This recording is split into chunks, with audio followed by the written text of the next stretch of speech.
Ahí estamos. Bueno, ahora sí. Empecemos nuestra clase de hoy.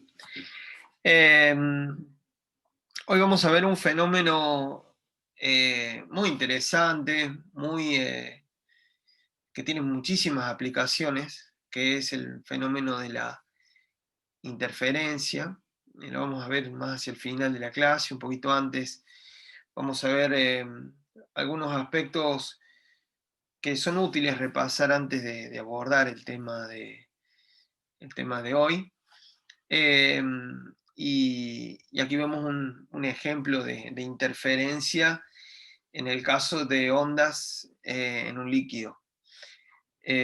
Ondas en la superficie del líquido que son transversales. La semana pasada vimos ondas sonoras y hubo una pregunta respecto a las ondas en la superficie de un líquido, y yo les contaba que esas ondas son perturbaciones de la superficie aire líquido y eran transversales, no longitudinales como las ondas de sonido que se propagan también por un líquido. Así que lo que muestra esta figura es de qué manera interactúan dos ondas. En este caso son ondas de desplazamiento de la superficie de un líquido, pero podemos hacer lo mismo con ondas sonoras y también con ondas electromagnéticas, de manera que según cómo oscila esa onda y según cómo oscilen dos o más fuentes de onda, eh, las contribuciones de las ondas generadas por cada fuente se pueden sumar o restar, dando lugar a fenómenos muy interesantes, producto de la suma o la resta de las perturbaciones. Ya les voy a contar más en detalle, pero quería mostrarles que la interferencia no solamente se da en la luz, sino que se da también en otros tipos de ondas. Bien, vamos antes a repasar un concepto que es importante y que hace siempre falta refrescar, porque si bien no lo vamos a ver ahora, sino la clase que viene, tiene que ver con cambios en fase que son importantes para tener en cuenta cuando estudiamos la interferencia. Entonces, vamos a ver un poquito de qué manera la onda electromagnética interactúa con la materia cuando ésta atraviesa una materia que no sea, o sea, un medio que no sea el vacío, porque hasta ahora vimos que se podía propagar tranquilamente una onda en el vacío. Bueno, ¿qué pasa cuando, cuando ese medio no es el vacío? Tampoco vamos a meternos muy en detalle, pero lo que vamos a decir es que la luz interactúa con la materia de distintas maneras. Por lo general, los efectos pueden ser o bien reflexión, o sea,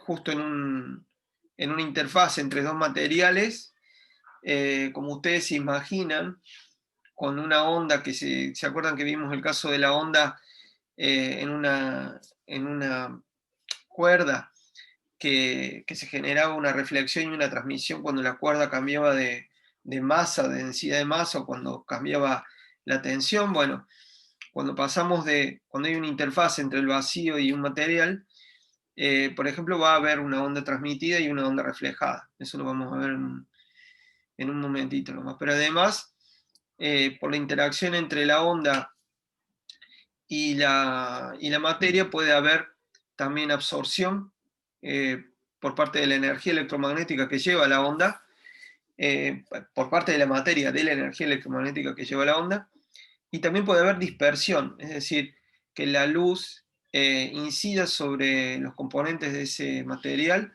y en vez de continuar con su camino, la luz sea deflectada en distintas direcciones.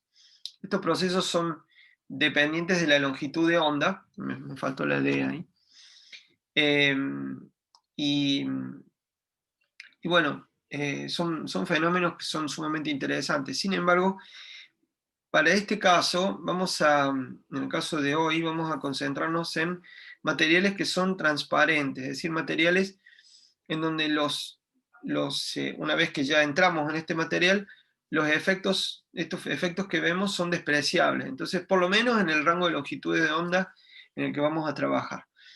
Entonces puede ser que, no sé, ustedes saben que el vidrio normalmente que compramos es transparente para la gama de longitudes de onda del rango visible del espectro. Pero los vidrios son en gran medida absorbentes y filtran la radiación ultravioleta, por ejemplo. Entonces, bueno, siempre que hablemos de un medio es ópticamente transparente, eso va a ser aplicable a una determinada longitud de onda o a un rango de longitud de onda. También lo mismo va a pasar con la dispersión. Entonces, y una mezcla de la absorción y la dispersión están en el origen de los colores de las cosas. Pero bueno, no vamos a entrar en eso, lamentablemente, porque es súper interesante, pero les cuento que esos son los efectos que genera la interacción entre la luz y la materia. Entonces, en particular, como les decía, en el rango visible, el agua, el vidrio, algunos tipos de alcohol son transparentes, es decir, no hay absorción y tampoco hay dispersión de la luz. Entonces la luz no se dispersa en haces en distintas direcciones, sino que sigue una trayectoria definida dentro del material, y en particular se rige por lo que vamos a ver ahora, que es la ley de Snell, y tampoco se va extinguiendo la luz por culpa de la absorción de la luz dentro del material. Entonces vamos a limitarnos a trabajar por ahora con estos medios transparentes. Entonces, en estos medios transparentes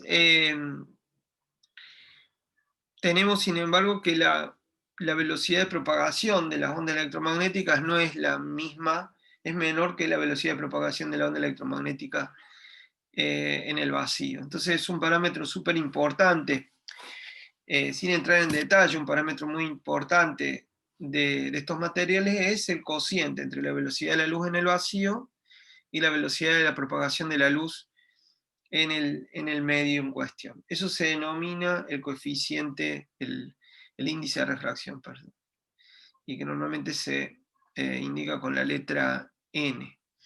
Entonces, por ser menor la velocidad de propagación en un medio cualquiera, el N para un medio cualquiera va a ser en general mayor que 1, y va a ser igual a 1 para el caso del vacío o de cosas o cosas muy tenues, gases muy tenues como el aire, por ejemplo.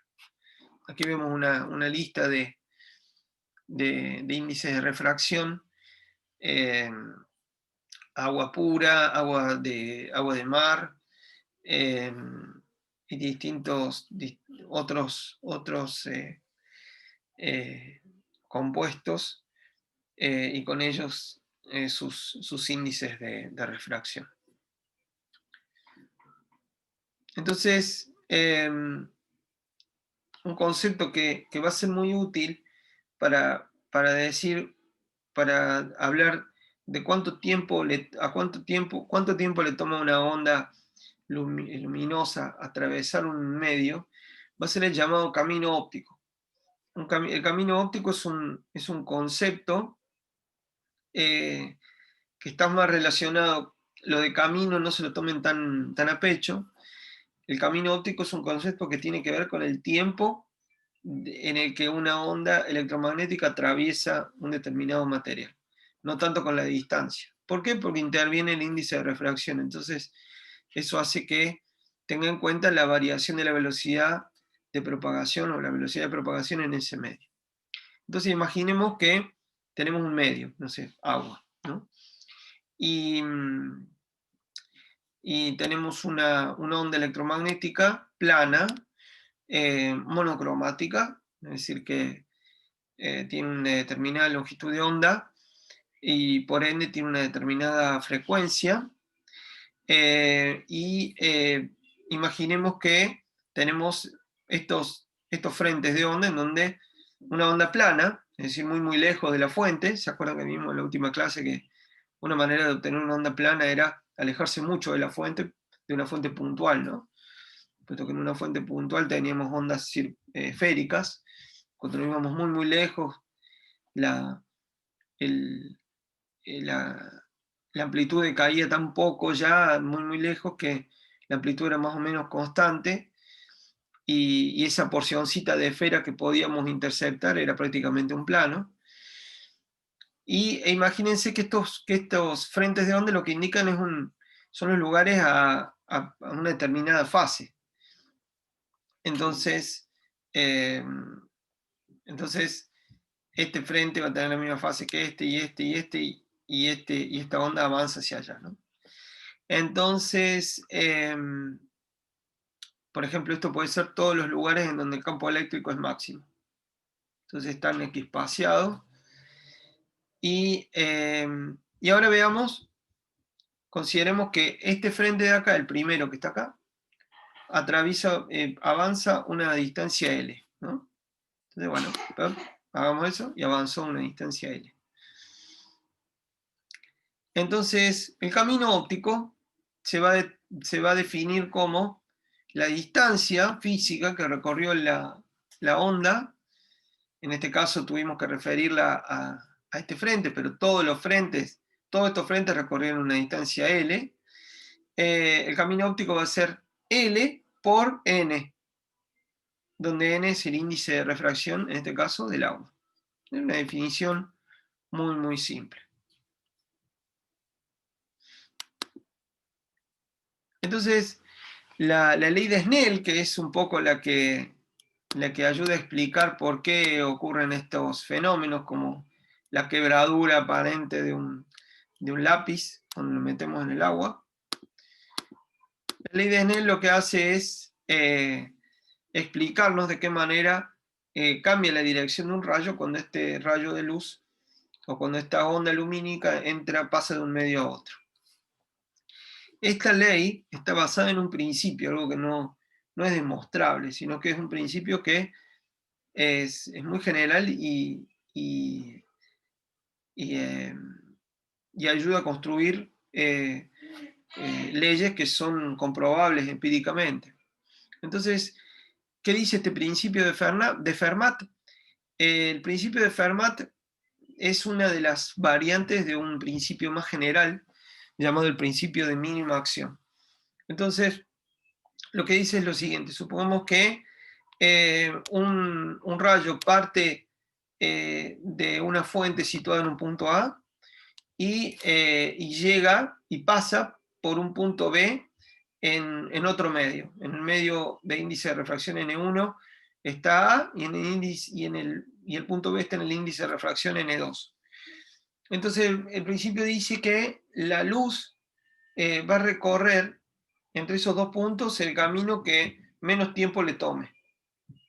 ¿Está? Entonces, en otras palabras, esto quiere decir que el recorrido óptimo va a ser aquel que minimice el tiempo. O también que ese recorrido elegido, si quieren, por la luz, va a ser tal que el camino óptico sea el menor entre esos dos puntos. Entonces, uno puede ver que si aplica ese principio, es posible deducir para esta configuración la ley de Snell de la refracción de la luz. Entonces, es fácil de llegar a la ley de Snell con el principio de Fermat, haciendo una cuentita muy simple.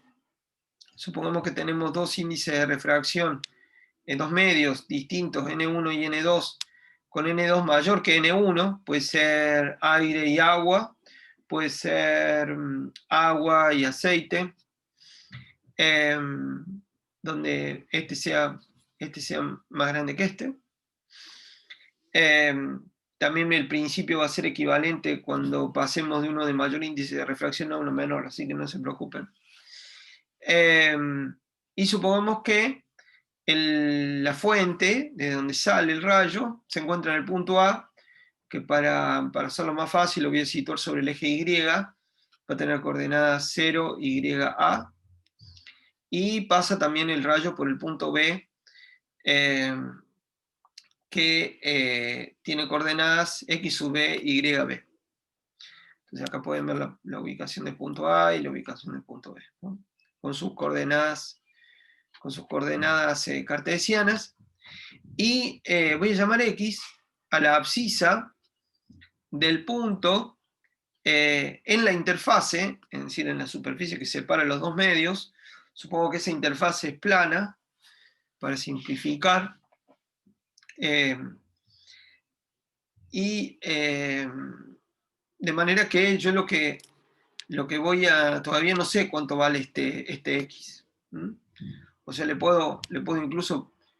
Acá estoy permitiendo que pueda ser que este rayo realice una trayectoria recta entre los dos puntos. O sea que a priori lo dejo libre a esa coordenada x. Entonces, bueno, básicamente calculo cuánto sería el camino óptico entre A y B. Entonces el camino óptico entre A y B va a ser N1, por definición, ¿no? N1 por el largo de este trayecto, más N2 por el largo de este trayecto. Entonces, fíjense, el primer término va a ser N1 por la raíz cuadrada, o sea, por esta hipotenusa, por la hipotenusa de este triángulo que está acá. Entonces va a ser la raíz cuadrada de x, al cuadrado, más y al cuadrado. Y N2, que es el índice de refracción del medio 2, por la raíz cuadrada de este pedacito que está acá, que es xb menos x. Xb es la posición en abscisas del punto B, menos x, que es este, más al cuadrado, ¿no? Más yb al cuadrado. Entonces, bueno, y lo que voy a hacer es derivar. Voy a buscar el mínimo de esa expresión. ¿Cuál va a ser el valor de x? Es decir, el valor del punto en donde debería pegar el rayo en la interfase, para que haya un mínimo en el camino óptico. Y entonces derivo primero respecto de x e igual a 0, para buscar ese mínimo local. Entonces, bueno, derivo el camino óptico respecto a x, me da esta derivada que está acá y esta que está acá, y la igualo a 0. Después hagan tranquilos y la cuenten luego. Y busco cuál es el x tal que la derivada de camino óptico respecto de x me dé 0 cuando evalúe en ese x preciso. Entonces ya este x que está acá es el x que cumple con esto. Entonces, luego de derivar, haciéndolo igual a 0, paso de aquel lado uno de los términos, me queda esto, y reemplazo, en vez de trabajar con x, trabajo con el seno del ángulo que hace el rayo. Así, la dirección del vector k sería del frente de onda, con la normal a la interfase. La normal a la interfase es esta línea punteada que ven acá. Entonces, el seno de este ángulo, θ1, es este opuesto sobre esta hipotenusa. Entonces, ¿cuánto vale el opuesto acá? Vale x, sobre la hipotenusa. La hipotenusa es la raíz cuadrada de x cuadrado más y a cuadrado. Y también reemplazo la expresión que está acá, esta expresión que está acá, que es simplemente el seno de θ2, donde θ2 es el ángulo que forma la normal y la dirección del rayo que emerge de la interfase y que llega al punto B. Entonces, el seno de θ2 es este opuesto, que es xb menos x, sobre la hipotenusa, que es la raíz cuadrada de esto que está acá adentro. Entonces, simplemente lo que está acá es n1 por el seno de θ 1, y esto es igual a n2 por el seno de θ 2. Entonces, eso es lo que obtengo como regla para que se minimice el camino óptico entre los puntos A y B. Entonces, ¿qué quiere decir? Quiere decir que el índice de refracción N1 por el seno del ángulo incidente, así voy a definir el ángulo incidente, es decir, desde la normal mido el ángulo hasta donde encuentro el rayo, va a ser igual al índice de refracción del medio N2 por el seno del ángulo transmitido, o θ2. θ2 se mide desde la normal hasta el punto, hasta donde está el rayo, que emerge, que viene desde la interfase. Esa es, ni más ni menos, la ley de Snell. Fíjense que si N1 es igual a N2, entonces este rayo es recto. Pero si N1 no es igual a N2, entonces este rayo se va a quebrar. ¿De qué manera? Se va a acercar a la normal si N2 es más grande que N1, y se va a alejar de la normal si N1 es mayor que N2. Entonces, este caso que ven acá es cuando N2 es mayor que N1, pero si N2 fuera menor que N1, este rayo se abriría respecto de la normal. Bien, y entonces por eso que nosotros vemos el lápiz quebrado, porque para los puntos de los que proviene de donde proviene que están por debajo del agua, salen con otro ángulo, entonces por eso veo el lápiz cortado en su forma, ya que la dirección de los rayos provenientes de los puntos que están arriba del agua y debajo del agua es distinta. Bueno, no sé si ya lo vieron esto, pero si ya lo vieron, siempre está bueno repasarlo, y si no, está bueno verlo porque, como les digo, nos va a servir para un poquito más adelante. Bien, ¿cómo queda esto en el contexto de las ondas? Porque yo le vengo hablando de ondas y recién hablé de rayos. Bueno, ¿qué relación hay entre una onda y un rayo? Entonces, el rayo es una construcción que es particularmente útil en óptica geométrica. Entonces, en óptica geométrica, alguno de ustedes vio qué suposición se tomaba en el caso de óptica geométrica respecto a la longitud de onda. Que era única, ¿no? No solamente única, sino que era como un límite. Está bien, si no lo vieron no importa, ya lo vamos a ver en difracción, pero quería saber si lo habían visto. Bueno, no sé, ¿alguien más? Profe, ¿qué significaba la K chiquita? ¿La K minúscula? ¿Esta K Sí. minúscula? La K minúscula lo que indica es un vector, es el vector de onda que yo les mostré en el caso de una onda esférica y de una onda plana, que indica la dirección en la que se propaga la onda. ¿Está? Bueno, la aproximación de la óptica geométrica es que la longitud de onda es 0. Entonces, en esa aproximación, las sombras son perfectas, por ejemplo. No constan de un pasaje continuo desde la luz a la oscuridad. Entonces, por eso es tan útil. En esa aproximación, el concepto de rayo es muy útil. Entonces, ¿se acuerdan que trazaban los rayos en las lentes y eso? Y era súper súper fácil de sacar. Ahora, el rayo, entonces, en esta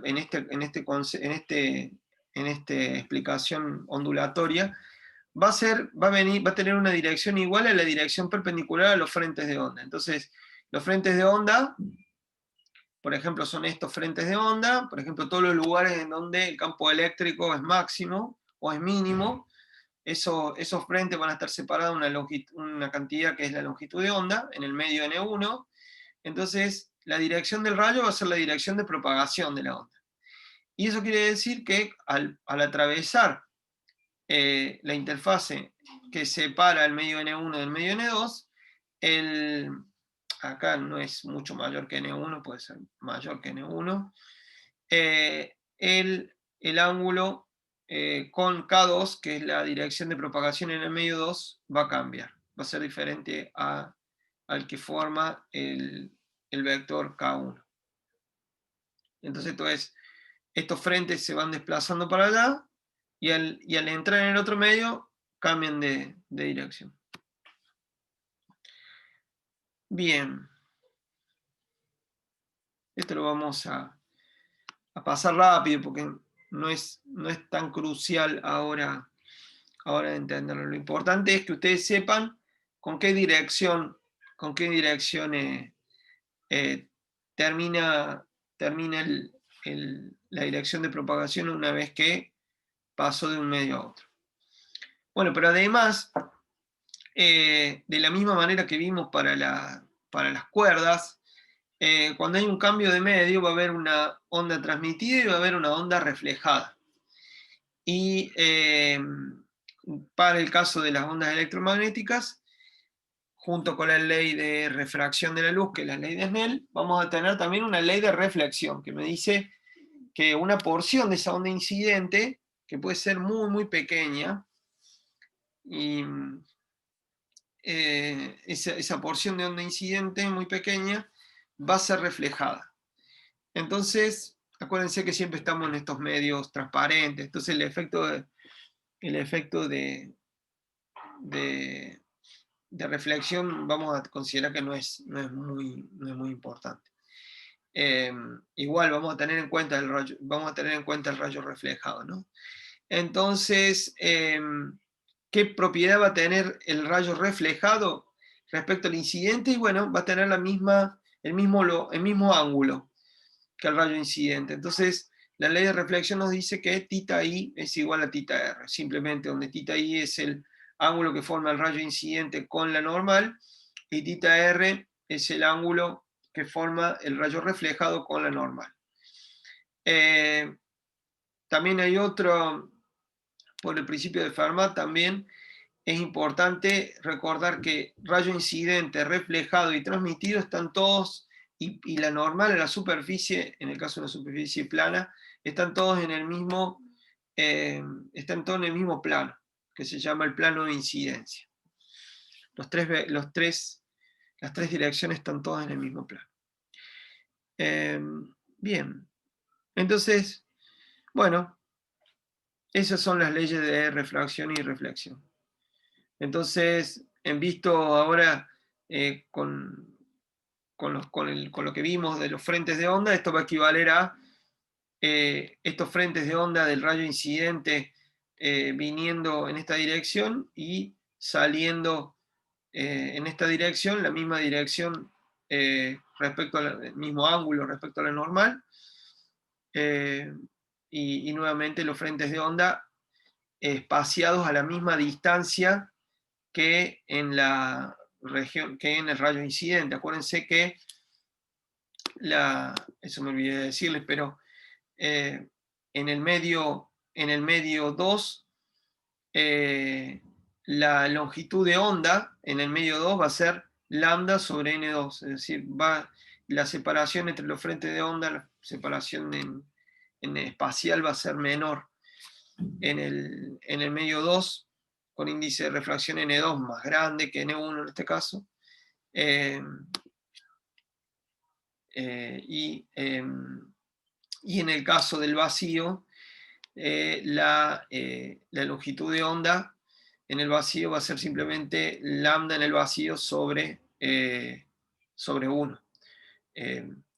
Lambda 1, entonces, en el medio 1 va a ser lambda en el vacío sobre el índice de refracción del material de índice N1, y en el medio 2 la longitud de onda en el medio 2 va a ser la longitud de onda en el vacío, lambda, dividido el índice de refracción en el medio 2. Hay un applet muy interesante que pueden ver acá en este sitio. A ver si les puedo mostrar. A ver, vamos a dejar de compartir.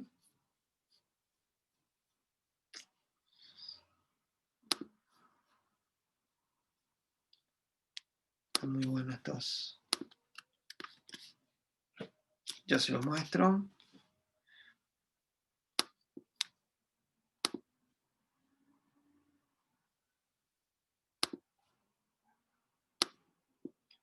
Ahí estamos. Okay. Entonces,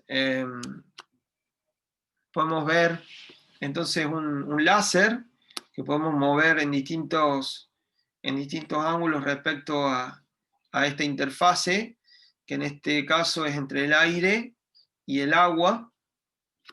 Entonces el aire tiene un índice de refracción de 1, acuérdense que era muy cercano a 1, y puedo elegir el material. Y entonces para cada índice de refracción, para cada par de índice de refracción, yo puedo trazar el recorrido del rayo reflejado y del rayo incidente. Entonces, vamos a ver de qué manera cambia el índice, cambia el ángulo de refracción respecto del ángulo de incidencia y también el rayo reflejado, ¿no?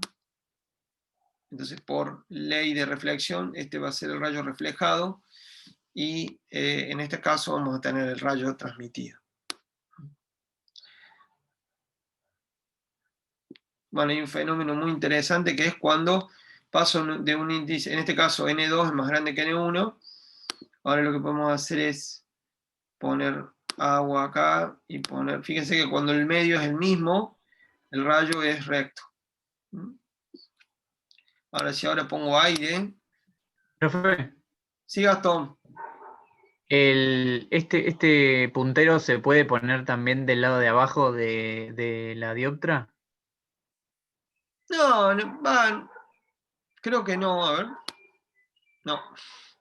No. Ah, listo. Bueno, me parece que no hace falta, con solamente invertir el orden de los materiales está bien, pero también eso es lo que le quería decir, que también el principio de Fermat es simétrico, entonces la dirección del rayo que va de acá para allá es lo mismo que las direcciones son las mismas que si nosotros mandáramos el rayo desde abajo para arriba, ¿está? Si yo pongo acá una lámpara láser y un láser y va con esta dirección, va a quebrarse el rayo de la misma manera que si yo vengo desde arriba, ¿está? Es equivalente, ir en un sentido que en el otro.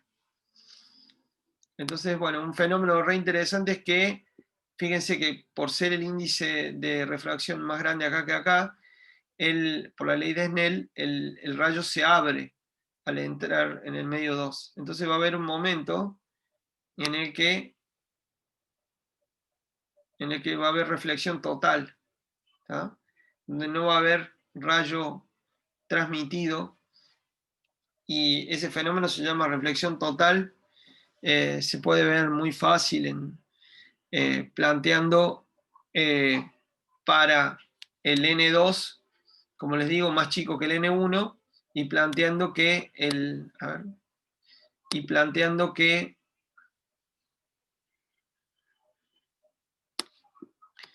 pregunta Santiago, la ley de reflexión,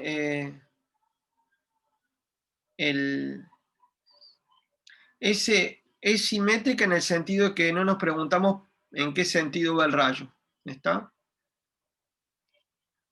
Solamente hace referencia, estoy respondiendo la pregunta de Santiago, que pregunta, la ley de reflexión es simétrica, ¿no? Porque refleja del lado de donde viene el rayo. Lo único que es simétrica en el sentido que te dice que el ángulo de incidencia es igual al ángulo de reflexión. Entonces, si yo hago incidir de este lado la luz, va a salir con el mismo ángulo que si yo lo hago de esta manera. Invirtiendo el sentido del rayo no cambian los ángulos.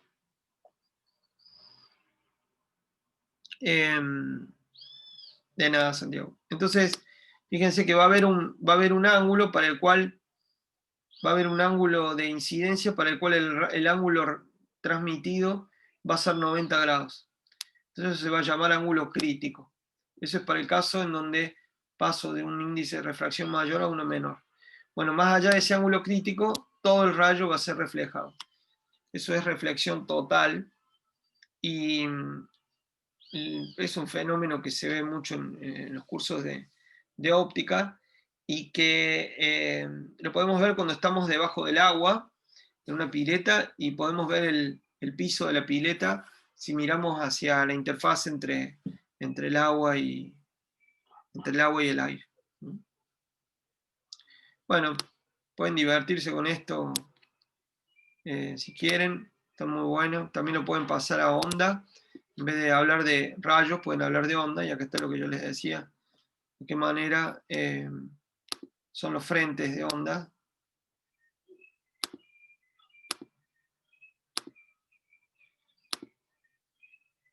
Y qué pasa cuando paso de un medio a otro, cambia la longitud de onda. Bueno.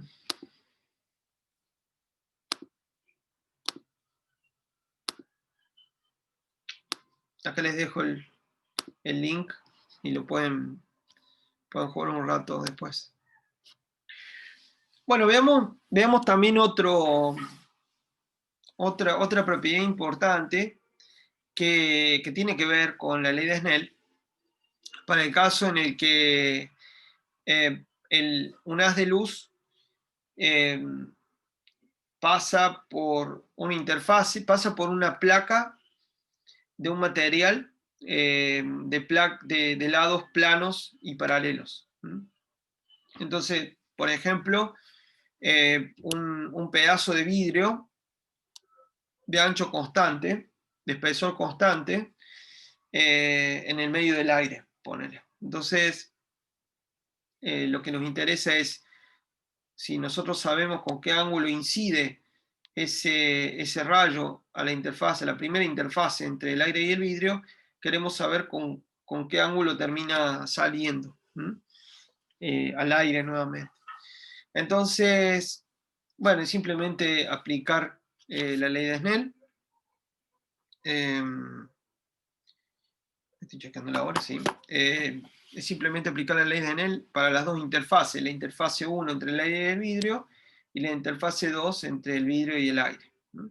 Porque el rayo va a hacer esto, como el índice de refracción del vidrio es más grande que el del aire, el rayo se va a acercar a la normal, luego va a pegar en la otra interfase donde va a quedar determinada la segunda normal, y respecto de esa normal se va a volver a abrir porque voy a pasar un índice de refracción mayor a uno menor. Entonces, planteo para la interfase 1, N1 por el seno, N1 es el índice de refracción del aire, seno del ángulo incidente, este I, y es igual a N2 por el seno de R, que es el ángulo refractado o transmitido.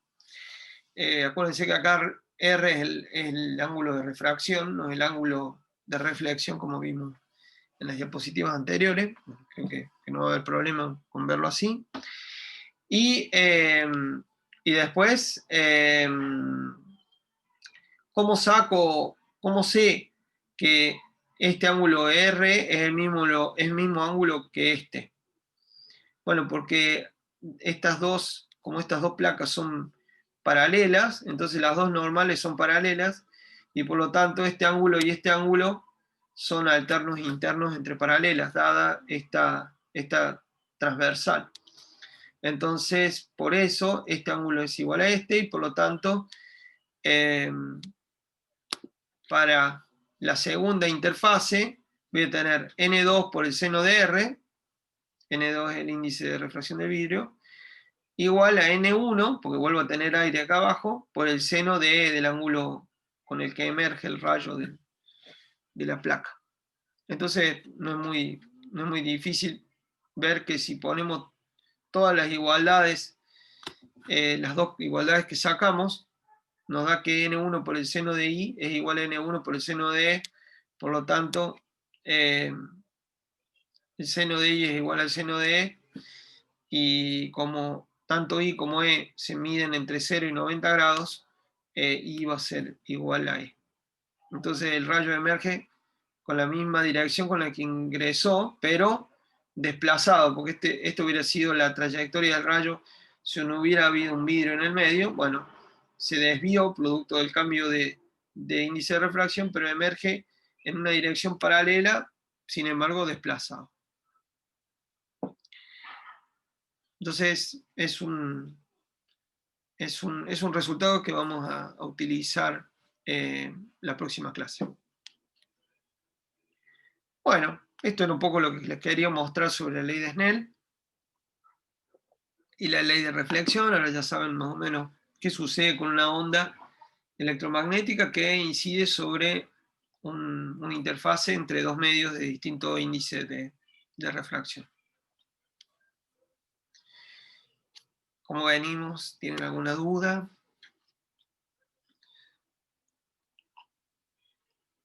No. Bueno, genial.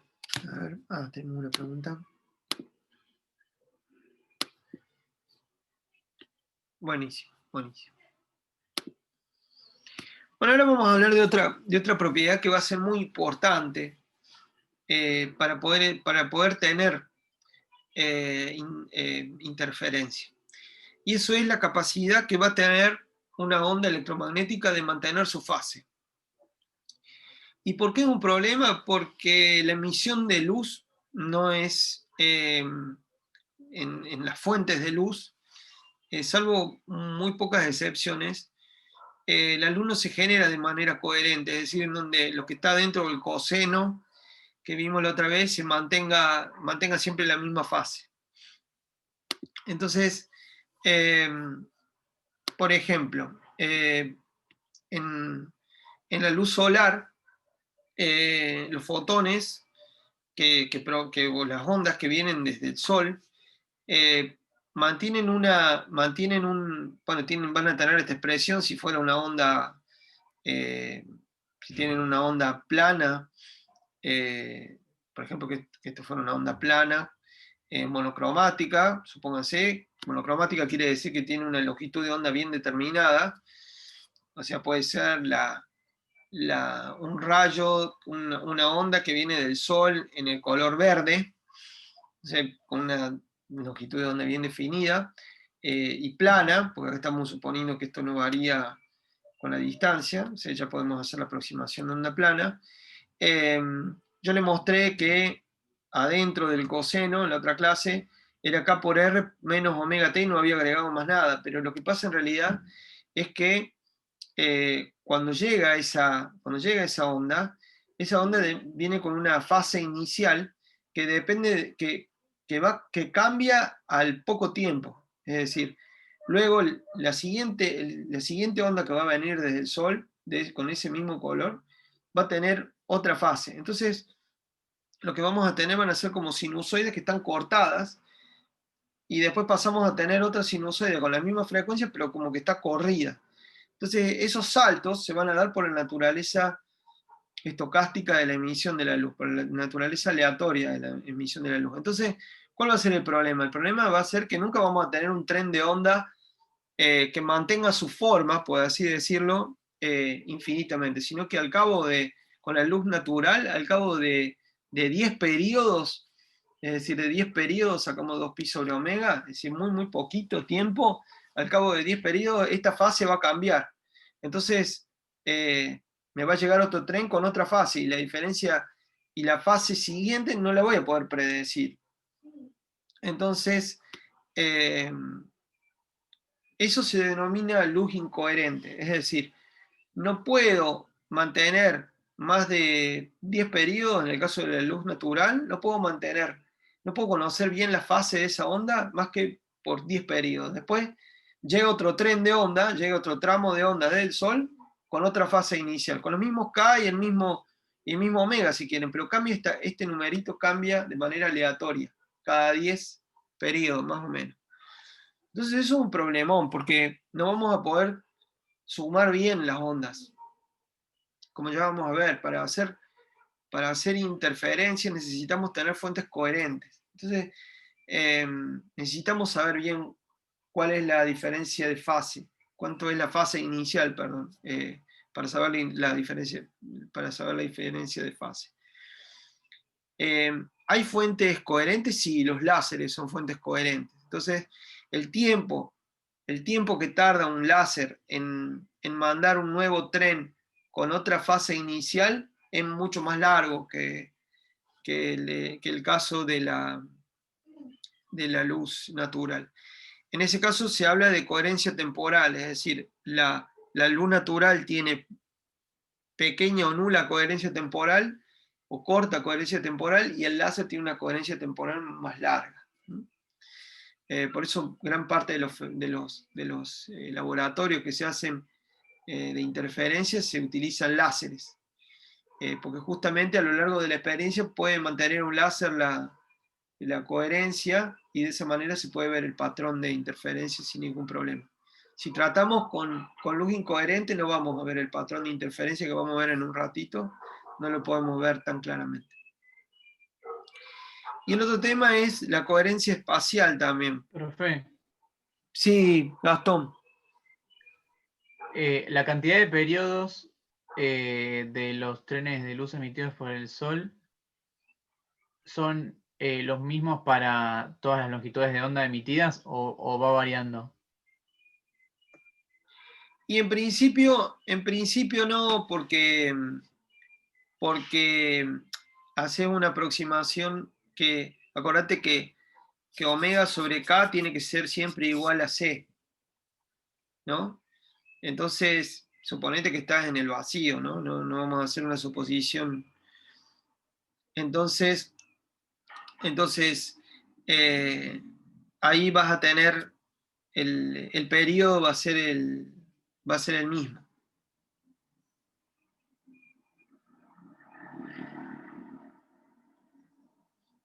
Ah, para. Uy, no sé. Y ¿está bien? ¿Sí? ¿Se entiende? Pero la luz con longitud de onda más chica no tiene una mayor frecuencia.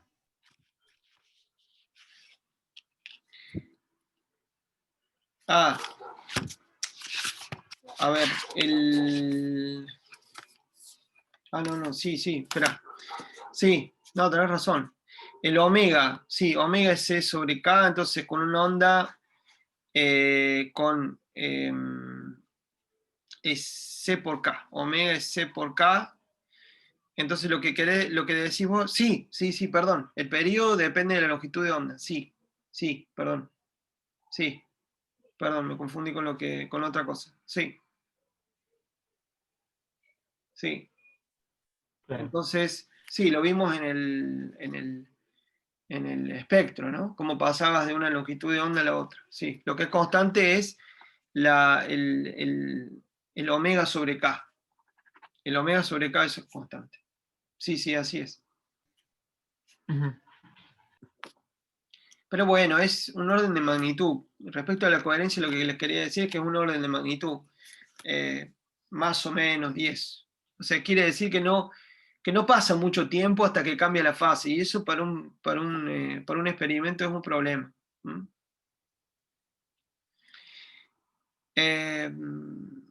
Bien. ¿Estamos bien, Gastón? ¿Quedó claro? Sí, o sea, básicamente mi pregunta era si todos duran la misma cantidad de periodos correspondientes a su longitud de onda o todos duran la misma cantidad de tiempo y No, es un entonces... tiempo aproximado. Es un tiempo aproximado que es más o menos del orden de los 10 periodos. Eso va a variar como efectivamente decís vos, va a variar respecto a la longitud de onda, pero más o menos es un orden de magnitud, no es algo fijo, que te digo 10 periodos. ¿Tá? Claro. Lo que sí quiero decir por 10 periodos es que es un periodo corto. ¿Mm? Eso es para que tengas la idea, es un periodo corto. Eso quiero decir cuando es de 10 periodos, un número corto de periodos.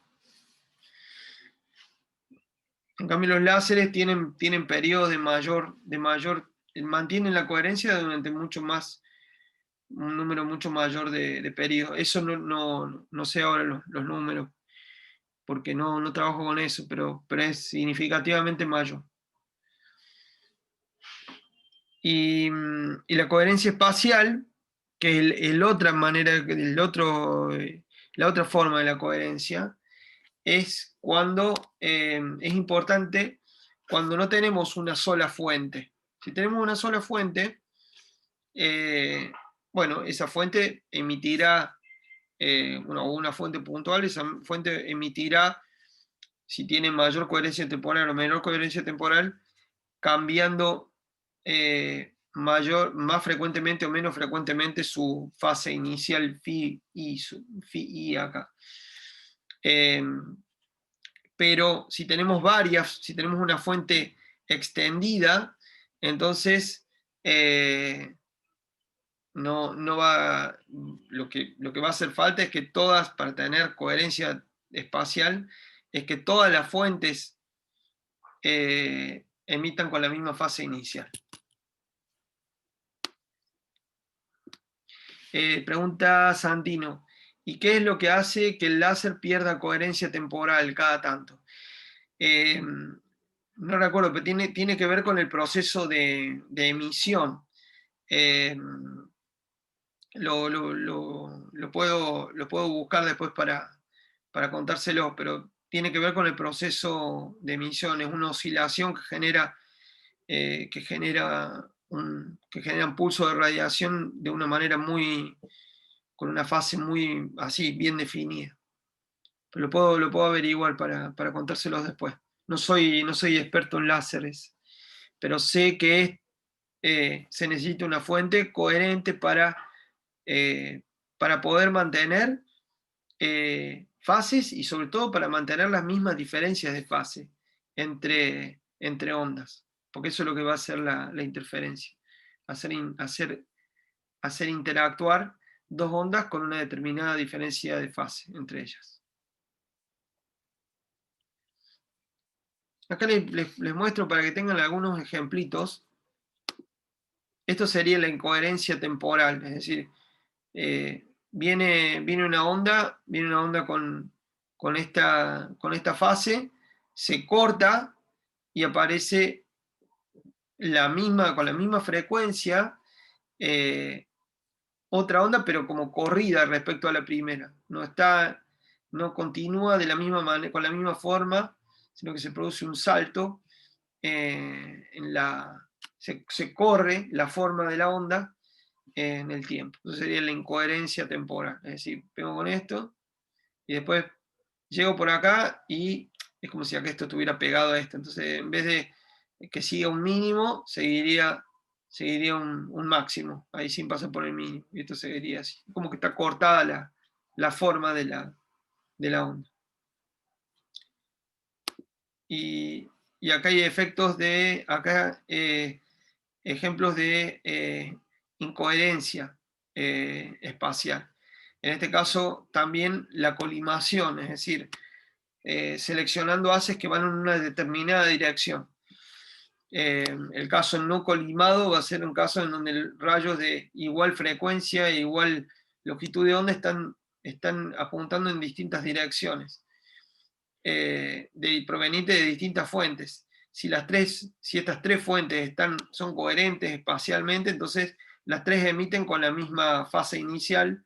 Entonces, si además están colimadas, las ondas que emiten las tres en un instante determinado tienen esta forma. Si hay incoherencia, y las tres emiten en la misma dirección, es decir, están colimadas, a este pozo no le corresponde también un pozo en las otras. Fíjense que acá todos los pozos coinciden, digamos. Acá los pozos no coinciden, aunque la frecuencia o la longitud de onda son las mismas. Nada más que están corridas en el eje de X, si quieren. Eso sería el ejemplo de incoherencia espacial. Lo que necesitamos es algo como esto para tener interferencia.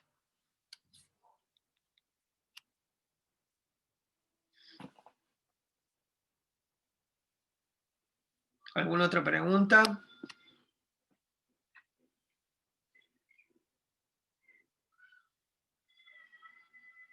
No.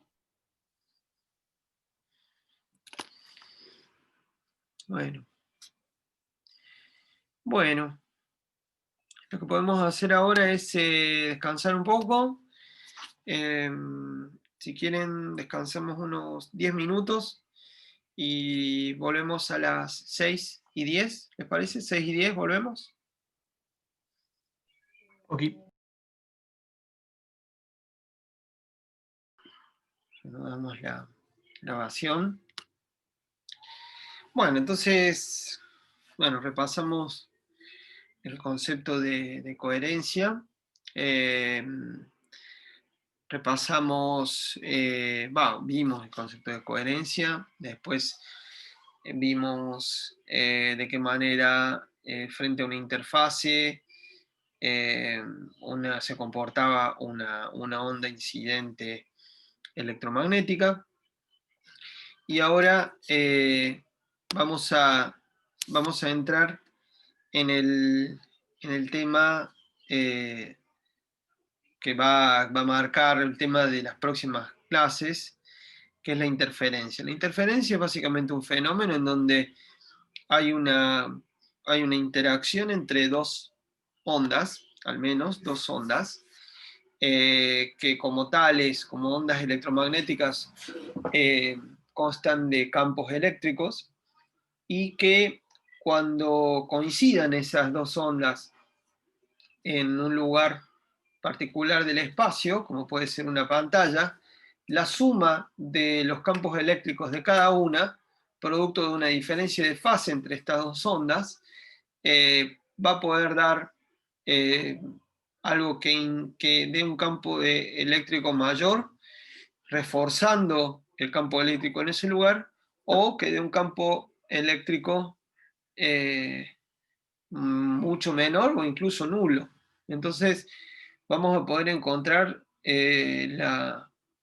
lo curioso de que sumar luz a veces da oscuridad. Entonces, bueno, empecemos a recorrer este fenómeno tan interesante.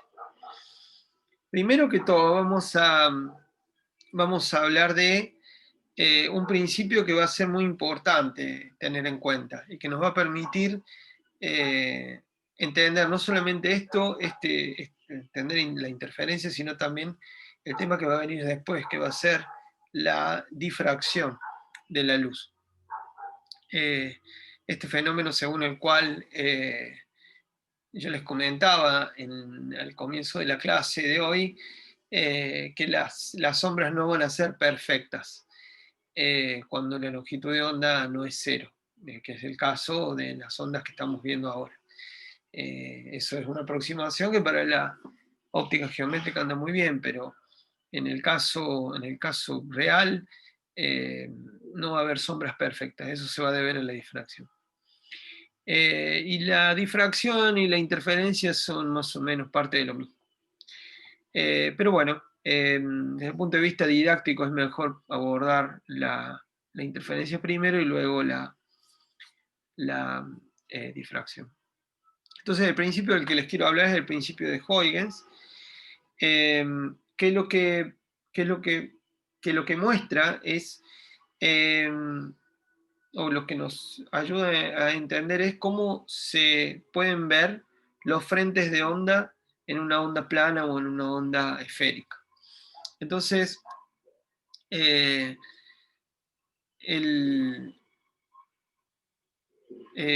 básicamente lo que dice, perdón que esto está está mal. Vamos a sacar esto. Entonces lo que dice este principio es que si tenemos una onda plana, plana para simplificarlo, pero es aplicable a ondas esféricas, si tenemos una onda plana, monocromática y coherente, es decir, una onda que tiene tiene frentes de ondas que son planos, puede ser proveniente de una fuente puntual muy lejana. Si es monocromática, es decir, si su longitud de onda o su frecuencia no cambian. Y si es coherente, es decir, si tiene esa propiedad que decíamos que tienen los láseres, por ejemplo, de mantener su fase inicial, mantenerla constante sin cambiar a cada rato, como pasa con la luz, natural. Entonces podemos considerar que cada uno de los puntos de un determinado frente de onda, supongamos que los frentes de onda, dos frentes de ondas contiguos son estos dos que tenemos acá, con una onda que se propaga hacia la derecha. Cada punto del frente de onda, dice Huygens, puede ser, o como era en Huygens le dicen en inglés, y en realidad era holandés, y creo que en holandés es Huygens o algo así. Entonces cada punto del frente de onda precedente puede ser interpretado como una fuente puntual que genera frentes esféricos, como yo les decía, que una fuente puntual genera una onda esférica. Bueno, Huygens o Huygens dice que cada punto de un frente de onda puede ser visto como una fuente puntual que a la vez emite una onda, reemite esa onda de manera esférica y cuya superposición más adelante genera, la superposición de todos estos puntos genera el nuevo frente de onda. Entonces, de esa manera uno puede representar los frentes de onda subsiguientes como los frentes de onda de las ondas secundarias provenientes de las fuentes que se sitúan en el frente de onda precedente, ¿no? Entonces esto sería la construcción, un frente de onda anterior, los puntos sobre ese frente de onda emiten, estos A, B, C, D y E, y todos estos puntitos con sus ondas secundarias esféricas ayudan a reconstruir el frente de onda de A mayúscula, B mayúscula, C mayúscula, D mayúscula y E mayúscula, que también es plano. Esto va a ser muy útil para analizar lo que sucede con la luz y con otras ondas cuando tenemos un obstáculo y un orificio. Entonces, fíjense, imagínense que tenemos una onda plana proveniente de una fuente coherente y monocromática situada muy lejos. Cada uno de los puntos de estos frentes actuando de la manera en la que dice el principio de Huygens. Entonces, cuando lleguemos a un obstáculo, lo que va a ocurrir es que solamente los puntos sobre la parte del frente de onda seccionado van a ser las que van a poder reemitir la luz hacia el otro lado, no así lo que van a quedar de este lado y cuyas ondas van a ser absorbidas por el obstáculo. Entonces, estas fuentes secundarias van a la vez reemitir ondas esféricas que paulatinamente se volverán planas, pero que van a generar una sombra, por así decirlo, de esto, ya lo vamos a ver en el caso de la difracción, que va a ir más allá de la sombra geométrica. Si tuviéramos un haz de luz en óptica geométrica, la luz pasaría directamente y acá tendremos oscuridad y acá tendremos oscuridad y acá luminosidad. Bueno, producto del hecho de que tenemos ondas a longitudes de onda distintas de cero, vamos a tener este tipo de comportamiento, donde la luz se va a esparcir hacia los costados de la abertura, no como si fuera no generando una sombra perfecta. Y eso...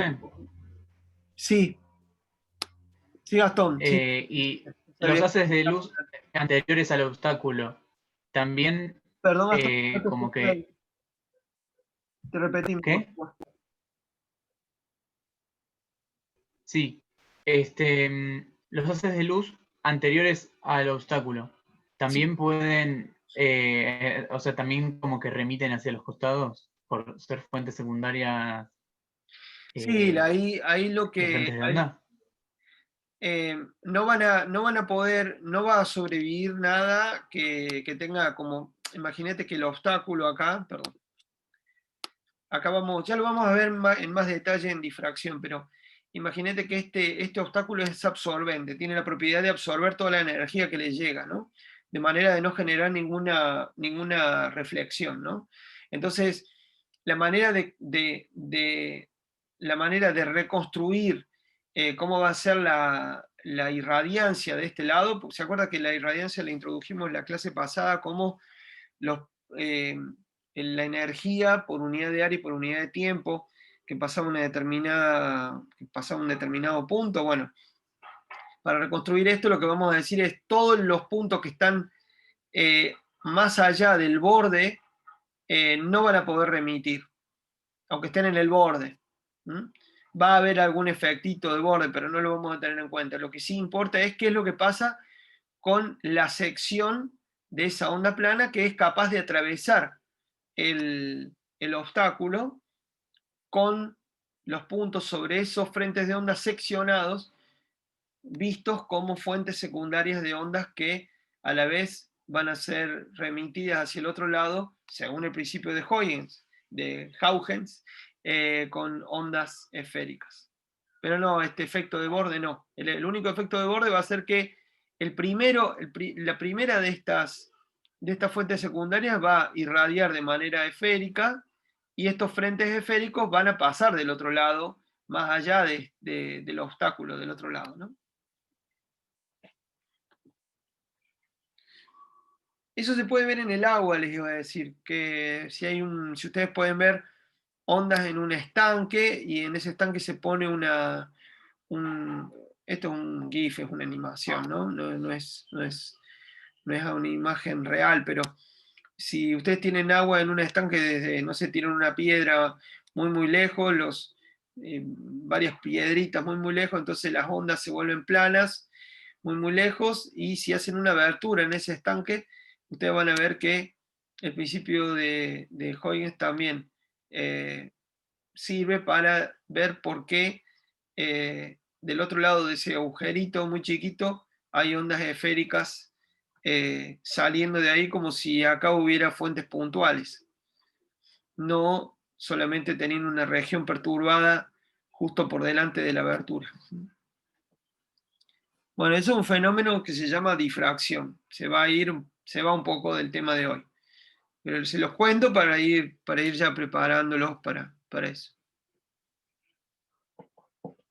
Bueno, muy bien.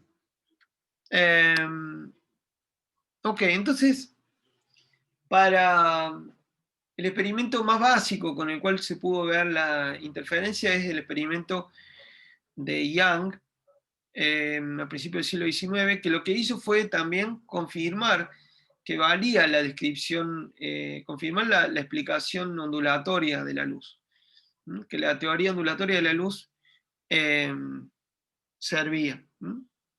Entonces, eh, era un experimento muy simple, en donde se colocaba una fuente monocromática coherente, monocromática, entonces con un determinado lambda, coherente, es decir, una fuente que mantuviera la coherencia, muy lejos de una pantalla, y en esa pantalla se hacen dos ranuras. Entonces, esas dos ranuras en esa pantalla, que es de otra manera absorbente, están separadas a una distancia d, y lo que se intentó observar es cómo era el patrón de iluminación sobre una segunda pantalla, situada a una distancia de mayúscula, mucho mayor, mucho más larga que la distancia entre ranuras. El arreglo es tal que las dos ranuras son equidistantes de un eje que es perpendicular a los frentes de onda, y la pantalla también es perpendicular a ese eje, y entonces, al igual que también es perpendicular esta pantalla. Bien, entonces acuérdense de estas premisas. Y entonces veamos así de una manera muy, muy simple por qué habría interferencia. Entonces lo que uno va a ver es que estos frentes de ondas se van a seccionar acá. De acá vamos a ver que es como si hubiera sobrevivido solamente una fuente puntual en fase, oscilando en fase con esta fuente puntual en la otra ranura. Y esas dos señales, esas dos ondas secundarias van a interferir, es decir, sus campos eléctricos se van a sumar en distintos puntos de la pantalla. Entonces, dependiendo del espacio y de la distancia recorrida por cada uno de los rayos hasta un punto de la pantalla, va a haber diferencias de fase que van a hacer que la suma de los campos eléctricos de cada una de estas ondas dé distintos valores. Entonces, de ahí va a haber distintos resultados de esa suma. Entonces, cuando sacamos la intensidad de energía, vamos a ver que en algunos casos nos da mucha energía y en otros casos nos da energía nula. Es decir, que hay oscuridad. Entonces, acá sobre la pantalla se van a ver patrones de luminosidad y oscuridad. Entonces, veamos por qué pasa. Entonces, veamos algo muy, muy simple. Agarremos dos ondas. En el espacio, así, dibujemos dos ondistas. Hola, ¿me escuchan bien? ¿Me escuchan bien? Sí, sí. ¿Sí? ¿No se cortó? Perfecto. Porque justo en un momento dijo conexión inestable. Entonces, ¿por qué la suma de dos ondas me puede dar cero? Entonces, imagínense que esto es el campo eléctrico. O dos ondas comunes. Las dos son, una es A por el seno de K por X. Entonces, esto es A seno de K por X en función de X. Bueno, el seno sale de 0, va hasta 1 y es esto, Y ahora imaginemos que hago A por el seno de K por X y pongo menos delta. Entonces, eso equivale a correr este dibujo que está acá, lo corro en delta. Es lo mismo, equivale a lo mismo. Entonces, ahora supónganse que yo sumo esas dos ondas. Pero teniendo en cuenta que ese delta vale a K por lambda sobre 2. Entonces, si yo corro este seno de K de una cantidad en la fase de K por lambda sobre 2, fíjense que K es 2pi sobre lambda, entonces me queda 2pi sobre lambda, se va el lambda con el lambda y el 2 se va con el 2pi, entonces me queda K por X menos pi. Olvídense por ahora de esto, pero me quedaría K por X menos pi. ¿Eso qué quiere decir? Quiere decir que porque el delta es de este valor, tiene este valor, se corrió tanto la segunda onda respecto a la primera que el máximo coincide con el mínimo de la otra y el mínimo de la primera coincide con el máximo de la otra y así sucesivamente. Es decir, están en antifase. Entonces, si yo quiero sumar estas dos ondas, fíjense, donde esto es máximo negativo, esto es máximo positivo, la suma de estas dos ondas me va a dar 0. Y lo mismo si yo corro esta, que ya está corrida, la corro de una longitud de onda. Si yo a cualquiera de estos dos patrones lo corro una longitud de onda por capa por lambda, si lo corro K por lambda, lo que voy a hacer es correr esto y volver a tener la misma forma. Entonces, esto acá lo corrí media longitud de onda. Si corro una longitud de onda, voy a volver a tener el mismo gráfico que acá.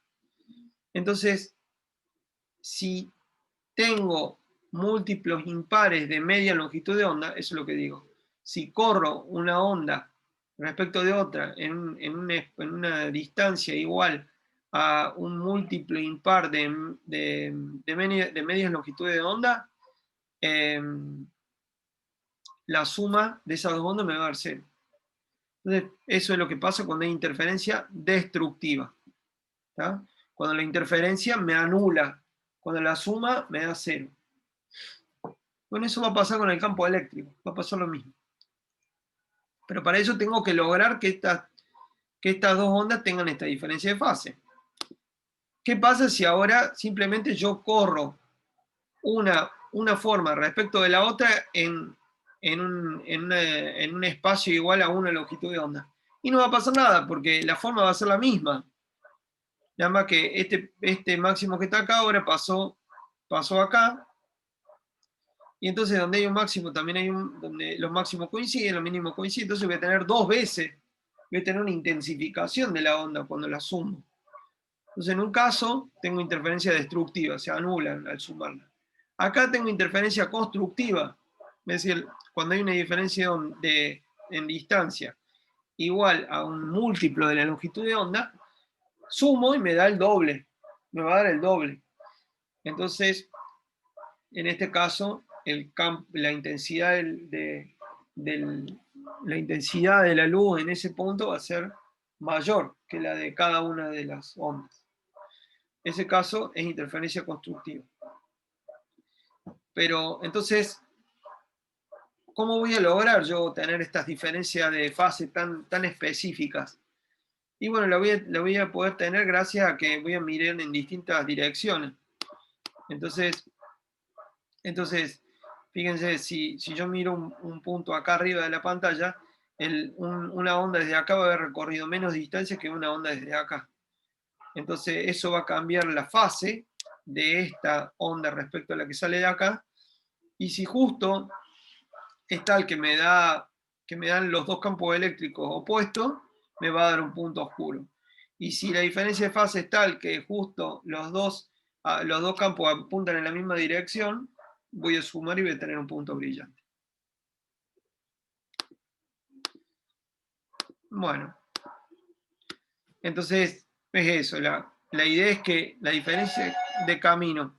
¿Me esperan un segundo? Que estaba esperando un envío. Espérenme un segundo, ya vengo. Con la grabación. Bueno, entonces, el experimento de Young se basaba en eso, se basaba en cortar un frente de onda con dos rendijas, con una pantalla, con dos rendijas, dejar pasar o sea, una fuente acá con otra fuente acá, las dos coherentes, guardando la misma fase entre ellas, puesto que son hijas, por así decirlo, de la onda plana que viene del otro lado, y debido a la diferencia entre la distancia entre un orificio y un punto cualquiera sobre la pantalla, y el otro orificio y ese punto, el mismo punto sobre la pantalla, los campos eléctricos de cada una de ellas, sumados, van a darme o el doble del campo eléctrico de cada una, o 0, porque están en direcciones opuestas, o cualquier cosa entre medio. Entonces, lo que voy a esperar es, bueno, ver claros y oscuros en esta pantalla. Bien, hagamos cuentas entonces. Entonces, ¿cómo va a darse esa diferencia de fase? Por diferencia de camino entre las dos ondas, como ya les dije. Entonces, planteemos para un punto P cualquiera a una distancia Y del eje X y a una distancia D en el eje X, cuento D desde el punto equidistante entre las dos ranuras, en la pantalla, en el obstáculo donde están las ranuras, y llamo R2 a la distancia desde esta ranura hasta el punto P, y R1 a la distancia de la ranura esta que está acá hasta el punto P. ¿Dónde van a ser iguales R2 y R1? Profe, Sí, Gastón. ¿y tita qué ángulo es? Y tita es el ángulo que forma el eje X con la dirección que va desde la mitad de las dos ranuras hasta el punto P. Ese le voy a llamar tita. ¿Sí? Todavía no lo vamos a poner en juego. ¿Ustedes qué dicen? ¿Dónde tiene que estar P para que R2 sea igual a R1? En el eje X. Claro, Santiago, exactamente. En el eje X, la distancia de esta ranura a P y la distancia de esta ranura a P va a ser la misma. Pero además, ¿no? Va a ser simétrico el problema, con R1 siendo más grande que R2 de este lado, con R2 siendo más grande que R1 de este lado, y con R1 siendo más grande que R2 de este lado, ¿no? Pero acuérdense de lo que acabamos de decir, que en el centro, la onda que viene de acá y la onda que viene de acá, producto del principio de Huygens, van a haber recorrido las dos ondas van a haber recorrido la misma distancia. Bien. Vamos bien. Bueno, ahora, supónganse que este dibujito que está acá, nosotros lo adaptamos para una situación en donde esta distancia es muy, muy, muy chiquita respecto a esta distancia. Entonces lo que va a pasar es que estas tres rectas, acá estos tres segmentos, se van a volver paralelos. Entonces las tres líneas estas van a ser paralelas y se van a juntar allá, allá, allá, muy lejos. Entonces ahí el ángulo tita, este ángulo tita, que recién le comenté a Gastón, que me preguntaba Gastón, este ángulo tita va a ser igual a este ángulo y va a ser igual al ángulo que forme R2 también con el eje X. Eso es cuando es muy, muy lejos, el punto P queda muy, muy lejos. Entonces vamos a llegar a esta situación. Vamos a llegar a la situación que tita es el ángulo que yo les mostraba, es desde acá para allá, tita. Tita también va a formar el rayo que va desde la ranura 2 hacia P. Tita va a formarlo obviamente con el eje X. Y el rayo que sale de acá también va a formar un ángulo tita con el eje X. Entonces, esta es la situación cuando la pantalla está muy, muy lejos. ¿Está bien? ¿Hay alguien que no entienda esto que les comenté?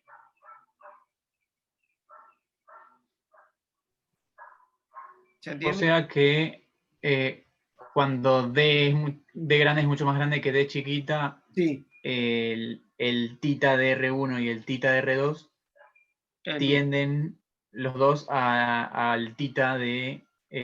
medidos del centro. Desde el origen de coordenadas hasta el... Sí. Las tres segmentos, el R2, el R1 y el que sale de acá al medio, son paralelos, digo. Forman el mismo ángulo con el eje X. Es un poco la aproximación. ¿Está bien? Pero para el caso, obviamente, que D está muy lejos, ¿no? Bueno, me avisan cualquier cosa si no se entendió lo que recién dije. En ese caso, cuando hago D muy, muy grande, es re fácil calcular cuánto vale R2 menos R1. Perdón, R1 menos R2, porque R2 es más corto, ¿no? Es muy fácil, porque no hay que hacer nada raro, simplemente hay que restar el largo de los segmentos, porque son los dos prácticamente paralelos. Entonces, R1 menos R2 es este pedacito que está acá. Este pedacito que está acá es R1 menos R2. ¿Por qué? Porque R2 se empieza a contar desde acá y yo más o menos marco a la altura de R1 donde empieza R2. Para eso tengo que considerar un segmento que forma un ángulo recto con con estas dos direcciones. Entonces me queda este lado, me queda este segmento acá,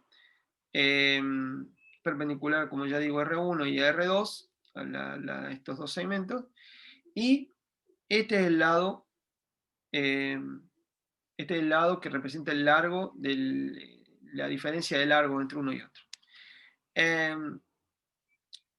Fíjense ahora que este lado es perpendicular a este, y que este lado ahora es perpendicular a esto. Entonces, si estas dos rectas, semirrectas, si quieren, dan lugar a un ángulo θ, entonces estas dos semirrectas perpendiculares al par anterior van a también generar un ángulo θ. Lo pueden ver simplemente haciendo girar esto como si fuera una L, esta L. Si la roto para que coincida esta dirección con esta, me voy a dar cuenta que es exactamente el mismo ángulo. Este ángulo es θ y este ángulo es θ. Son los ángulos que forman rectas perpendiculares entre sí. ¿Está? Entonces, de vuelta, esta es perpendicular a esta y esta es perpendicular a esta. Entonces este ángulo es θ, este que está acá. Entonces R1 menos R2 es D por el seno de θ.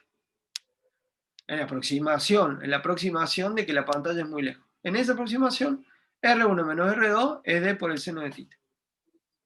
Esa es toda la ciencia, es lo más difícil del problema del experimento de Young. Así que ya está, ya pasamos la cima de la colina y todo lo que falta es cuesta abajo.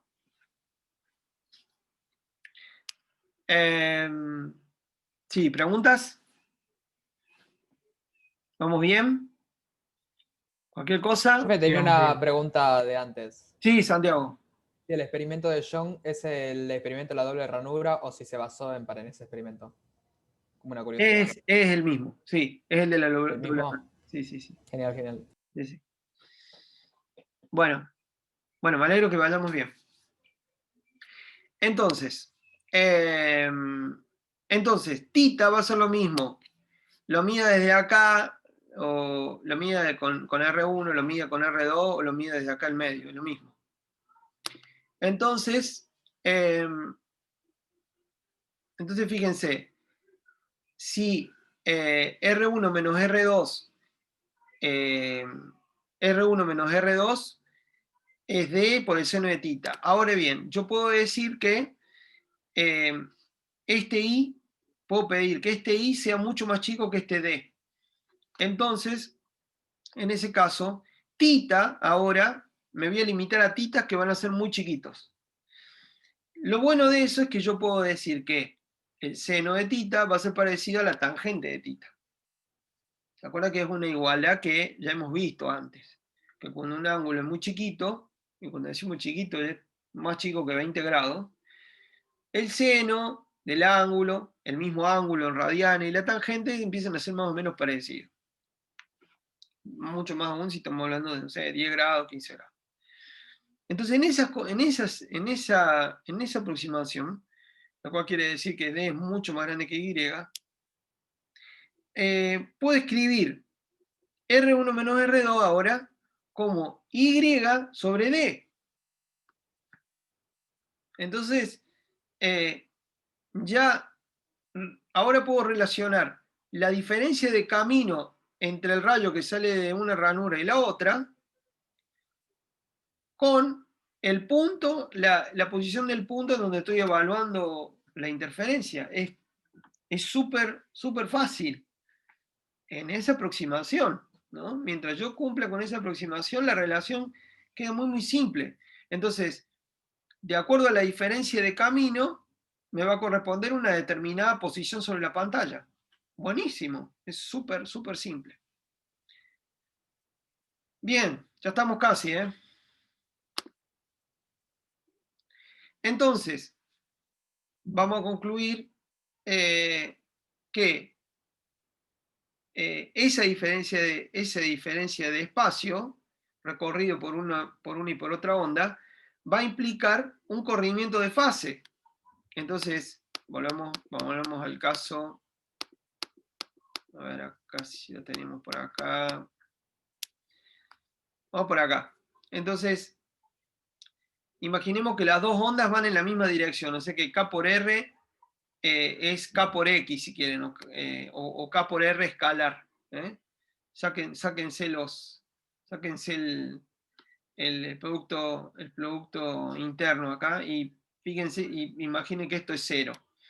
Entonces, cuando hayan mido el R desde que dejan cada una de las dos ondas, deja su ranura. Cuando haya recorrido toda la distancia, o sea, la distancia hasta la pantalla, uno va a haber recorrido KR1 y la otra va a haber recorrido KR2. Entonces, R1 menos K por R1 menos R2 va a ser la diferencia de fase entre las dos ondas. Entonces,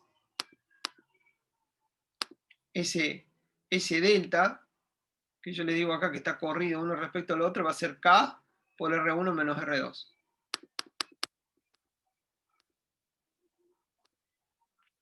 Entonces, el corrimiento de fase va a ser, como yo les digo, K por R1 menos R2, y eso va a ser K por D Y sobre D. ¿Por qué? Porque R1 menos R2 está aproximado como D chica por Y sobre D. Entonces esa va a ser la diferencia de fase entre las dos. Entonces, ¿cuándo era constructiva la interferencia entre las dos ondas? Cuando delta valía un múltiplo impar de... cuando delta era un múltiplo impar de K por lambda sobre 2, ¿no? Entonces, ¿qué tenemos acá? Es lo mismo que escribimos antes. Estaba acá. Perdón, acá. Cuando la diferencia de fase es K por lambda sobre 2 más 2nπ, cuando esa diferencia de fase es esto, puede tener interferencia destructiva. Cuando la diferencia de fase es K por lambda más 2nπ, con un n, un número natural, entonces ahí voy a tener interferencia constructiva. Entonces, cuando tenga, voy a tener interferencia constructiva cuando sea esto, cuando la diferencia de fase sea esto, con n igual a 0, 1, 2, etc. Pero también cuando delta valga 0, es decir, cuando los dos rayos hayan recorrido la misma distancia. Fíjense lo que dijimos al comienzo, ¿no? ¿Qué es lo que pasa cuando estos dos largos son iguales? Y bueno, cuando estamos en este punto. Entonces la diferencia entre R1 y R2, cuando llegan las dos ondas, no hay diferencia de fase. Entonces es como si las dos ondas estuvieran interfiriendo constructivamente, los campos se suman, y ahí voy a tener una línea de intensidad igual a la del doble que tendría si no hubiera una sola, que sería el doble del campo de cada uno, el doble del campo, perdón, la intensidad es más grande todavía. Bien. Entonces, ¿dónde van a estar los máximos de interferencia? Los máximos de interferencia van a estar en los Y, tal que K por DY máximo sobre D es 0, 2pi, 4pi, etc. 2nπ con n igual a 0, 1, 2, etc. Entonces, los Y donde va a haber máximo, donde va a haber luz en la pantalla, van a estar a 0, n igual a 0, en D lambda sobre D, en 2L lambda sobre D, en 3L lambda, D lambda sobre D, en 4D lambda sobre D, etc. Van a estar todos los máximos de intensidad, todos equiespaciados en Y. El problema va a ser simétrico, entonces voy a tener un máximo bien en el... Voy a tener un máximo acá, después el segundo, el tercero, el cuarto, el quinto, etc. Entre medio de los máximos voy a tener seguramente un mínimo, y las líneas de máximo, los lugares de máximo van a ser simétricos los lugares de máximo del otro lado. Entonces voy a tener también los máximos equiespaciados para abajo. ¿Cuánto va a haber entre un máximo y el otro? ¿Cuánta distancia entre un máximo y el otro? D lambda sobre D. Ese va a ser el espacio entre un máximo y el otro, sobre la pantalla. Entonces también con los negativos, también para abajo. Eso va a ser los Y sobre la pantalla donde voy a ver más luz. Por otro lado, cuando la diferencia de fase sea tal que es un múltiplo impar de media longitud de onda, lo que va a pasar es que voy a tener un mínimo. Entonces, la condición para que la diferencia de fase me dé un mínimo es que esa diferencia de fase sea K por lambda sobre 2 más 2 npi, con n igual a 0, 1, 2, etc. Y reemplazando, saco esos valores de delta mínimo. El delta mínimo tiene que valer pi, 3pi, 5pi, etc. Y eso equivale a Y, a posiciones en la pantalla situados a múltiplos impares de d lambda sobre 2d. Eso va a dar justo entre dos máximos. Entonces, lo que va a quedar, lo que va a quedar va a ser algo como esto. Va a ser, si esto es la intensidad, voy a tener un máximo acá, otro máximo acá, otro máximo acá, otro máximo acá, otro máximo acá, y entre medio de los máximos un mínimo. Mínimo, mínimo. Ahora vamos a ver qué es un máximo y qué es un mínimo en irradiancia. Así ya terminamos de ver el problema completo.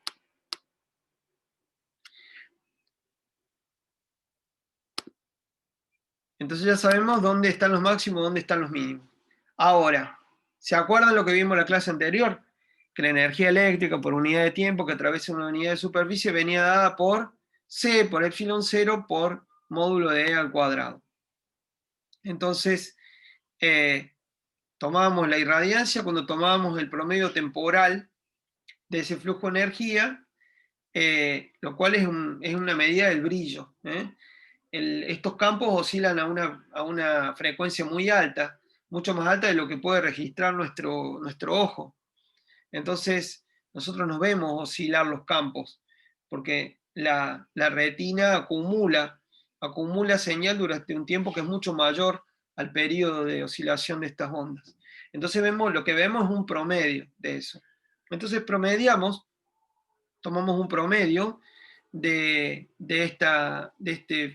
este flujo de energía, y eso es la irradiancia. Entonces, ¿cómo queda la irradiancia? Queda el valor medio, esos son los corchetes estos que están acá, el valor medio en el tiempo de C por epsilon 0 módulo del campo E al cuadrado. Ese promedio, ese valor medio se calcula de esta manera: 1 sobre el periodo donde yo integro, es decir, pueden ser, no sé, una fracción de segundo, integro y luego integro, como decía, entre t y el tiempo t y un tiempo t más ese periodo, módulo de e al cuadrado desde t. Es decir, integro sobre un tiempo muy muy largo, eso es lo que quiero decir. Ahora bien, ese campo, en el punto P, al punto P van a llegar dos campos. O sea que el campo E que yo tengo que promediar es la suma de dos campos. El campo de la onda que viene de acá y el campo de la onda que viene de acá. Los dos se superponen en ese punto, con su respectiva diferencia de fase. Entonces, ese E que yo tengo que promediar en realidad es E1, que es el proveniente de la ranura 1, más E2, que es el proveniente de la ranura 2. Entonces, ¿cómo queda la irradiancia de una suma de campos? Bueno, es una cuantita, pero no es tan complicado. Entonces, acá es E1 más E2. Bueno, planteo E como E1 más E2. Y ahora los escribo. Los escribo bien. Entonces, E1 es una amplitud coseno de K1, donde K indica la dirección, K va a indicar la dirección en la que se propaga la onda. Entonces, desde la ranura 1, K1 me va a dar la dirección desde la ranura 1 hasta la pantalla P, hasta el punto P, perdón. K2 me va a decir la dirección desde la ranura 2 hasta el punto P. K1 y K2, por esa aproximación que vimos, van a ser paralelos, porque se acuerdan que los ángulos θ, habíamos dicho, eran los mismos para los rayos que salían de las dos, de las dos ranuras. Y vamos a suponer que también los campos apuntan tienen la misma dirección. O sea, no es que son campos perpendiculares, sino que los dos campos apuntan a lo largo de la misma recta, digamos. Entonces, esta es la expresión para la onda 1 y esta es la expresión para la onda 2. Entonces, módulo de E al cuadrado es el producto interno de E con E, es una cantidad escalar. Entonces, esto es igual a E1 más E2, escalar E1 más E2. Todo evaluado en el punto P.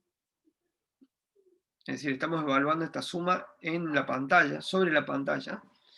Y eso bueno, reescribiendo esto tengo E1 al cuadrado más E2 al cuadrado más 2E1 por E2 escalar.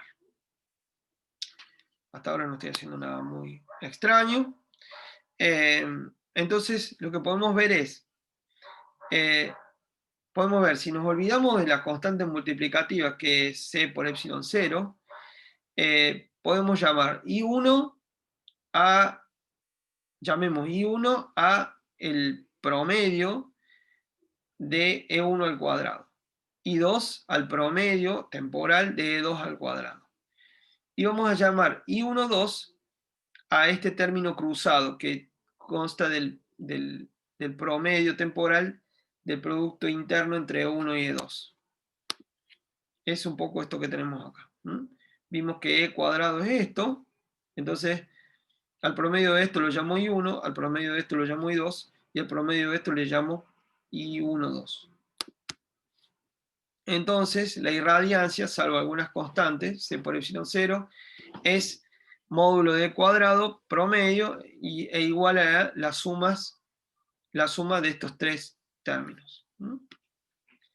Esto está definido positivo, siempre positivo, o 0, pero en un promedio positivo, esto es positivo, y esto puede ser que me dé negativo, porque es un producto interno entre dos vectores, promediado, no tiene módulo, esto sí tiene módulo. Entonces este es el término de interferencia, ¿esto va a ser o positivo o negativo? Entonces,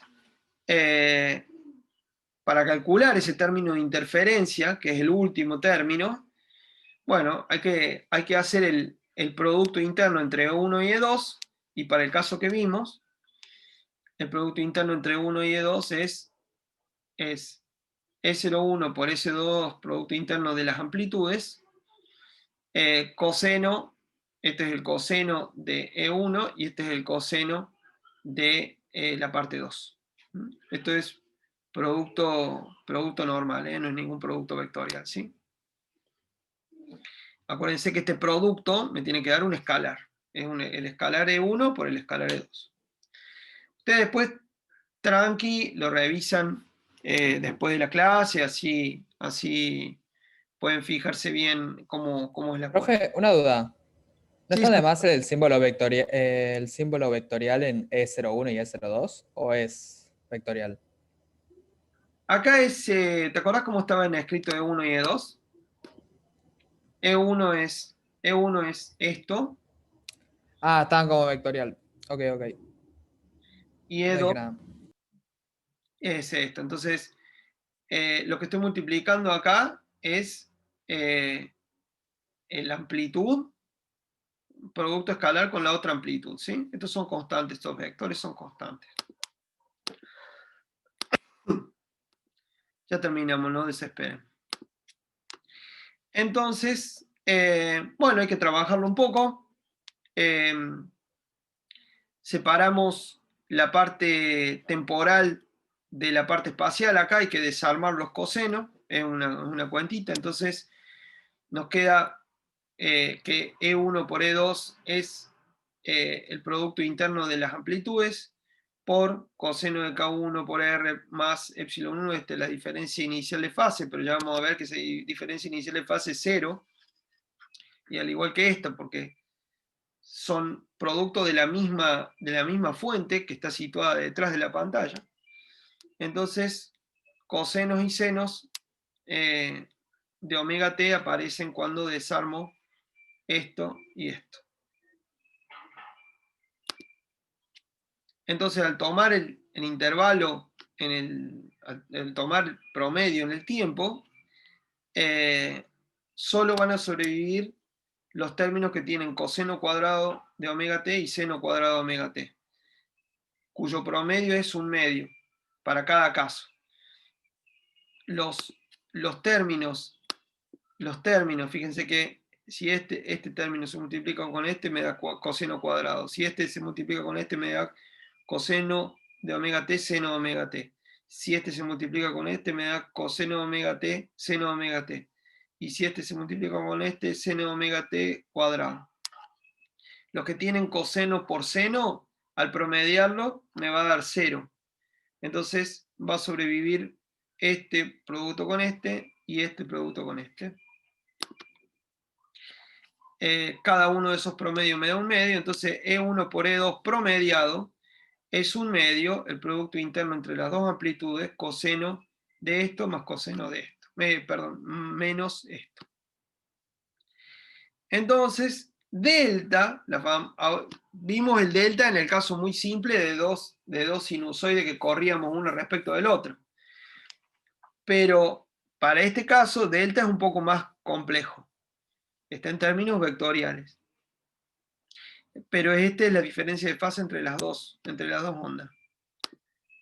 Y simplificando, diciendo que la amplitud de las ondas es la misma, entonces tenemos que I1 es igual a I2, y es igual a I0, lo vamos a llamar, y eso es E0 sobre 2.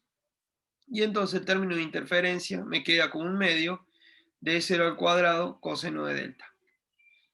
Entonces, y la irradiancia final me queda 4I0 coseno cuadrado de delta sobre 2. Ya promediada completa. Entonces,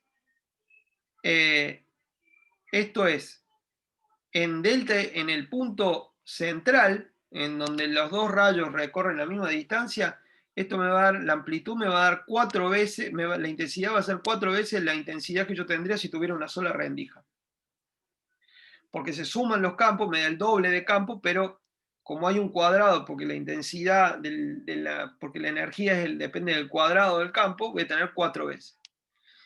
Pero este es la cantidad de energía que está en la pantalla para cada valor de delta. Y como vimos, cada valor de delta está relacionado con un punto sobre la pantalla, un determinado Y. Entonces, en Young, además, no va a haber diferencia de fase inicial, porque la fuente en Young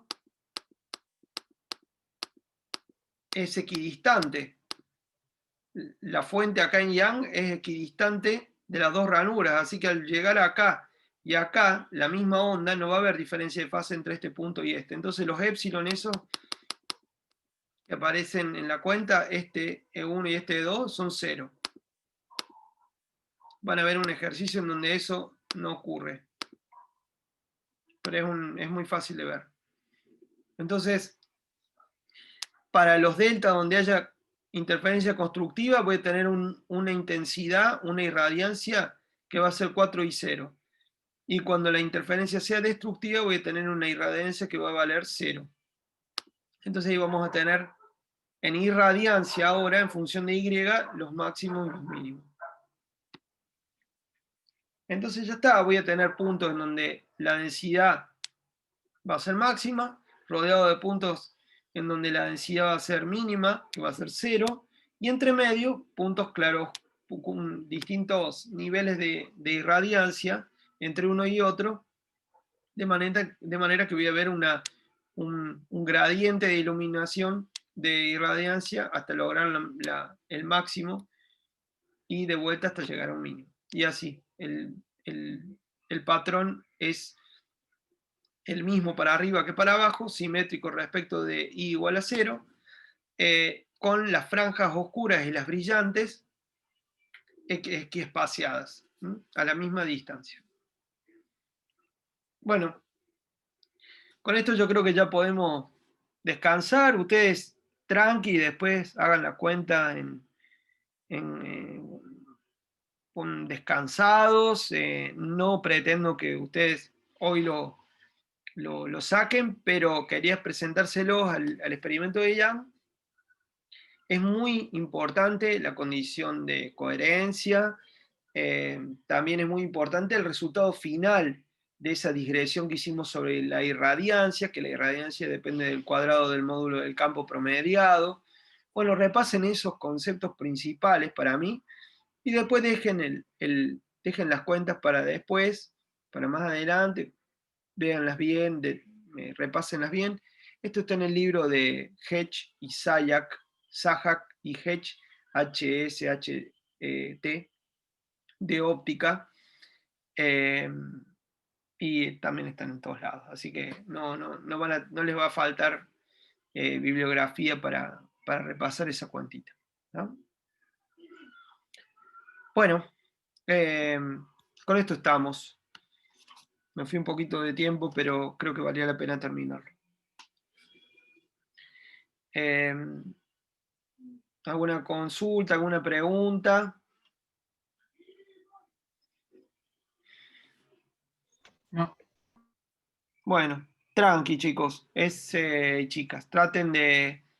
Yo ahora en un ratito les subo las diapos, así que lo revisan ahí, tranquilos, tranquilas, y cualquier cosa lo revemos la próxima clase, volvemos a esto, pero no creo que una vez que lo repasen, no creo que haya muchas dudas. Bueno. Muy bien.